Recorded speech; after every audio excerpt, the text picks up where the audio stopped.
Ampuliriza kansooke kukulamusaako n'okwebaza gy'otuusaako engalo.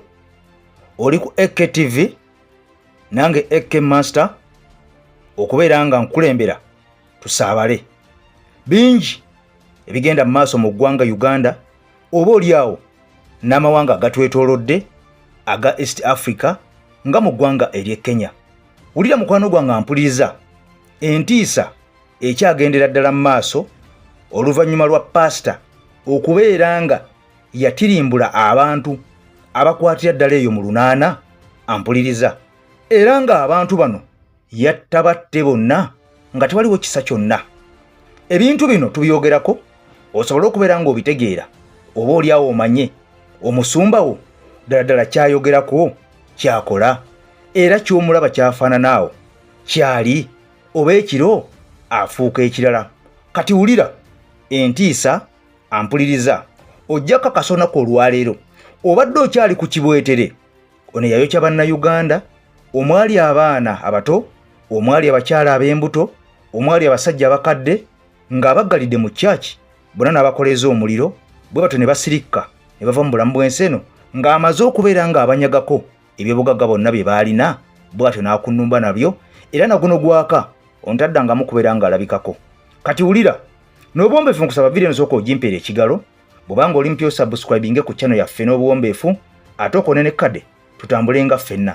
Nze mmaze okubeera nga mukwano gwange nsulako galubindi nsobola okubeera nga ntolontoka n'okubeera nga nkubira tooki mu nsonga eno. Katukkiridde mukwano gwange mpuliriza bino bye nkugamba tibyaliwo mwaka guwedde tebyaliwo myaka gyadda wabula weebiri essaawa zino wenjogerera. Abantu abasukka mu 200 bano nga bafu bamaze okubeera nga bazuulwa mu ntaana bwaguuga eyakula neewola era entaana eno esangiddwa mu kibira ekimanyiddwa nga Shakahola. Entaana eno esangiddwa mu kibira ekimanyiddwa nga Shakahola era nga baakazuulawo emirambo 200 eby'abantu abattibwa ng'omusumba ono ampuliriza bonna yabatta. Kigambibwa nti omusumba ono nga tannaba kubeera ng'akwatibwa waliwo banne abalala 26 poliisi be yakwata basobole okubeera nga bagiyambako mu kunoonyereza ku musumba ono amanyiddwa nga Makenzi. Omusumba ono amanyiddwa nga Makenzi mukwano gwange ampuliriza ono yavaayo nannyonnyola nti ye yasisinkana Yesu maaso ku maaso era n'ategeeza bannansi nti omuntu yenna ayagala okubeera ng'osisinkana Yesu olina okubeera ng'osiiba busibi tolina kuddamu kulya kintu kyonna. Tolina kubeera ng'oddamu okulya ekintu kyonna paka obulamu bwo bwonna lw'onaabeera nga busirika. Era ono kigambibwa nti okusinziira ku nsonda ezeesigika yakwata abantu bano n'abeera nga abaggalira mu kyaki. Kuno nga kuliko abakazi, kuliko abasajja, kuliko abakadde, kuliko n'abaana abato. Era ono bw'amala okulaba nti abantu bano bayebyeyebye ab'ebigika bw'atyo n'abakulubbeesa n'abatwala mu kibira ekimanyiddwa nga Shakahola n'asima ogutaano ogunene munnange ono n'abeera nga abantu bano abasuula eyo. Kakati ono bw'amala okubeera nga abantu bano abasuula eyo olwo bibadde ebyobugagga byabwe n'asobola okubeera nga abyezza omuli amamotoka amataka kw'ossa ssente enkalu. Wabula kigambibwa nti abantu bano baazuuliddwa mu Ntaana Emu era nga abantu bano 200 abaakazuulwawo abasimi bakooye bukooyi oba betuyita abayiikuuzi. Naye nga kigambibwa nti buli lwe bayiikuula basanga emirambo gyepanze ku ginnaagyo era bano bateebereza nti emirambo 600 gye gikyasigadde mu kinnya kino okusinziira ku bantu abakyamiisinga abaalinga mu kyaki y'omusajja ono amanyiddwa nga Makenzi. Wabula omusajja ono Makenzi nga tannaba kubeera nga akwatibwa waliwo ne bapasita abalala abaakwatiddwa okuli Ezekiel Odell ono nga naye musumba mulamba mu kkanisa emanyiddwa nga New Life Center mu kibuga Nairobi eky'eggwanga ery'e Kenya. Wabula omusumba ono kigambibwa nti ssente zalina ku akawunti ye ne bw'abanga kibadde kimu kya 10 nga bakiweredde emyaka 10 ssente ze bamusanze nazo ku akawunti ono abatasobola kubeera nga azifuna.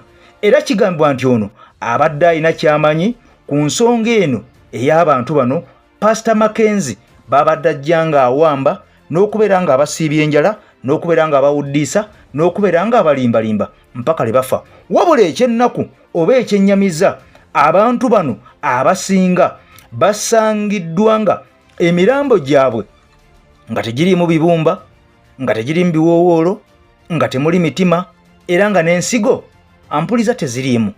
Kigambibwa nti omusajja ono abantu bano abadde abalinda ne batuuka ku pointi ey'okufa, olwo n'asobola okubeera nga abajjamu ebintu bino, oba abadde abitundawa oba abadde abiguzaani.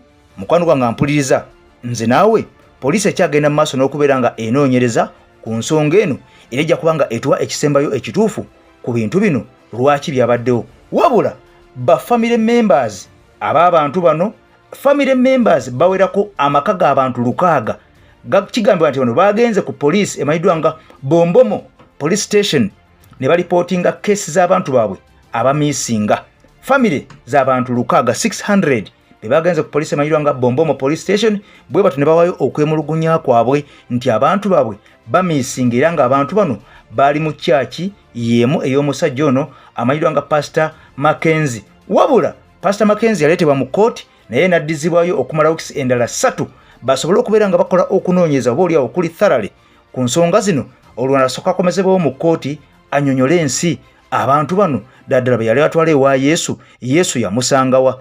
Era ddala Yesu bw'abanga okumutuukako omala kubeera nga abantu omala kubatta emitima gyabwe, ebiwoowoolo, ebibumba, kossa ensigo, byo byalagawa.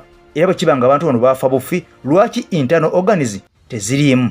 Era bano bakyagenda mu maaso n'okubeera nga banoonyereza ku pastor eyasangiddwa n'obutitimbe ku akawunti ze, era nga akawunti zino zaafirizingiddwa we pastor amanyiddwa nga Odell Ezekiel, nga mukwano nnyo gwa pastor ono Mackenzie nannyini kutta bantu. Era kigambwa nti kirabika okutebeeza poliisi egamba nti omuntu ono bandibanga ssente zino ze balina bandibanga babadde batunda ebitundu by'abantu eby'omunda. Wabula waliwo n'omusumba omulala era yakwatibwa mu nsonga y'emu. Ono yali amanyiddwa nga Indidu Wekesa, era nga amannya ge yeetuuma yeeta Yesu Wetongerane. Ono namukolerako dda ku AKTV wano akatambi n'enkakuwa n'ekugamba nti ono alina church 2, alina church ennene, alina ne ka church akatono, era nga ka church kana akatono abantu bonna abajja gye basookera ne bagenda ne banaaba, bamala okubeera nga banaaba wadde ozoonaabye olina okugenda mu ka church ako akatono n'osooka n'onaaba. Bw'omala okunaaba n'ojjamu engatto zo n'otambuza bigere mpaka mu church ennene. Era church eno ennene since meeting kyaki ye ya nfuufu, mwina kubeera nga musabira mu nfuufu kubanga wava mu nfuufu era mwolina okudda. Era temwina kubeera nga mwambala engatto zambalwa ye yekka. Mukwano gwange ampuliriza, wabula ono alina abakazi abasukka mu 3 era nga abakazi bano bonna bamuyambako okubeera nga aweereza. Era ono nakukolera akatambi ne kugamba nti alina abagoberezi abasuukira ddala mu 12 abamuweereza nga bw'olaba Yesu yennyini abagoberezi be yali alina. Ampuliriza kakati ono ye oluvannyuma lw'okubeera nga banoonyereza baakizuula nga talina buzibu bwonna, era ono yayimbulwa bw'atu n'addayo mu kyaki ye n'asobola okubeera nga aweereza. Naye mukwano gwange ampuliriza, bapasita okwetoolola ensi yonna njagala okimanye, siivumirira ddiini, si wano kuvumirira ddiini, naye bapasita ebitundu 95 ku buli 100 twala kyange bafere.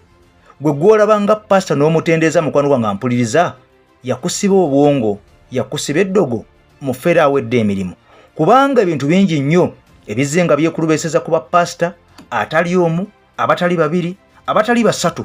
Ampuliriza nga bano bonna bakola ebintu ebyewuunyisa, naye ng'ebintu bino bifundikira bitutta obulamu bw'abantu okwetoolola ensi yonna, si mu ggwanga Uganda mwokka, si Kenya yokka. Biri ebintu gye byabadde era gye biri e Kenya. Nkugambye nti emirambo gyakazuulwa 200 nga gyazikibwa mu kitaana kimu. Ampuliza muwaliri mu ggwanga eri Kenya mu kibira ekimanyiddwa nga Shakahola emirambo gino we gyasangiddwa, ate nga kiteeberezebwa nti wakyaliyo emirambo emirala gisukka mu 600 nga gino gyonna gyattibwa ne giziikibwa eyo. Ampuliriza kale nze AK Master kutimbe gagadde mbaddewo nnyo okubeera nga nkusosootolera n'okutembeeta mu nsonga zino obeere ng'ozitegeera wadde ziri mu ggwanga lya Kenya, naye Kenya ne Uganda kinya na mpindi tulina okubeera nga tulinnya mu ngatto emu tutambulire wamu obeere ng'okitegeera.